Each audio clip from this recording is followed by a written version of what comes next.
పశ్చిమాసియాలో ఉద్రిక్తతలకు ముగింపు పలికేలా అమెరికా, ఇరాన్ల మధ్య చర్చలు కొనసాగుతున్న వేళ సంచలన విషయం వెలుగులోకి వచ్చింది. ఇరు దేశాల మధ్య ఈ ఏడాది ఏప్రిల్లో మొదలైన కాల్పుల విరమణ చర్చలను దెబ్బతీసే విధంగా ఇరాన్ ఉన్నత స్థాయి ప్రతినిధులే లక్ష్యంగా ఇజ్రాయెల్ హత్యాయత్నాలకు పాల్పడే అవకాశముందని అమెరికా పేర్కొంది. ఈ దాడుల గురించి ఇరాన్ను అప్రమత్తం చేయాలని గల్ఫ్ దేశాలను అగ్రరాజ్యం కోరినట్లు సమాచారం. ఇరాన్ విదేశాంగ మంత్రి అబ్బాస్ అరాగ్చి, పార్లమెంట్ స్పీకర్ ఘాలిబఫ్ లక్ష్యంగా ఈ దాడులు ఉండే అవకాశముందని ఆందోళన వ్యక్తం చేసినట్లు అంతర్జాతీయ మీడియా కథనాలు వెల్లడించాయి. ఇరాన్లో పాలనా యంత్రాంగాన్ని కూలదోసే లక్ష్యంతో అమెరికా, ఇజ్రాయెల్ ఫిబ్రవరి 28న దాడులు మొదలుపెట్టాయి. ఘర్షణలు తీవ్ర దశలో ఉన్నప్పుడు ఘాలిబఫ్, అరాగ్చీను టార్గెట్ చేయాలని ఇజ్రాయెల్ యోచించినట్లు తెలుస్తోంది. దాంతో ఏప్రిల్లో మొదలైన చర్చలను ఆ దాడులు దెబ్బతీసి మళ్లీ ఉద్రిక్తతలను పెంచుతాయని అమెరికా భావించింది. దాడులు ప్రారంభమైనప్పుడు ఇరాన్ నౌకాదళం, క్షిపణి వ్యవస్థలను ట్రంప్ సైన్యం లక్ష్యంగా చేసుకోగా కీలక నేతలను ఇజ్రాయెల్ హతమార్చింది. యుద్ధం మొదలైన తొలి రోజు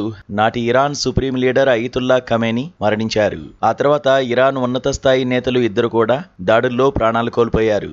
వీరితోనే అప్పట్లో అమెరికా చర్చలు జరపాలని భావించినట్లు సమాచారం. ఈ క్రమంలోనే ప్రస్తుతం అమెరికాతో చర్చల్లో కీలకంగా వ్యవహరిస్తోన్న అరాగ్చి, ఘాలిబఫ్లను ఇజ్రాయెల్ టార్గెట్ చేస్తుందని అమెరికా అనుమానించింది.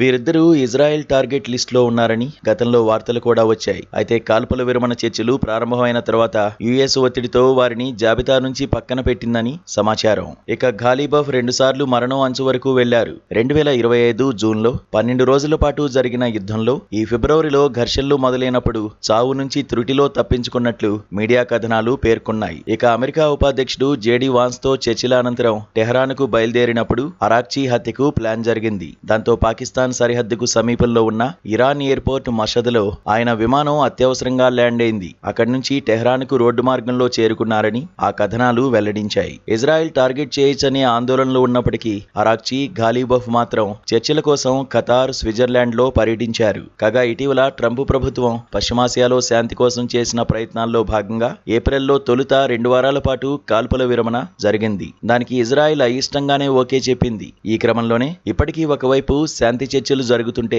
ఇజ్రాయెల్ నుంచి రెచ్చగొట్టే వ్యాఖ్యలు చేస్తోంది. ఈ పరిస్థితుల్లో అమెరికా, ఇజ్రాయెల్ సంబంధాలు రోజురోజుకు దిగజారుతున్నాయని మీడియా కథనాలు పేర్కొన్నాయి.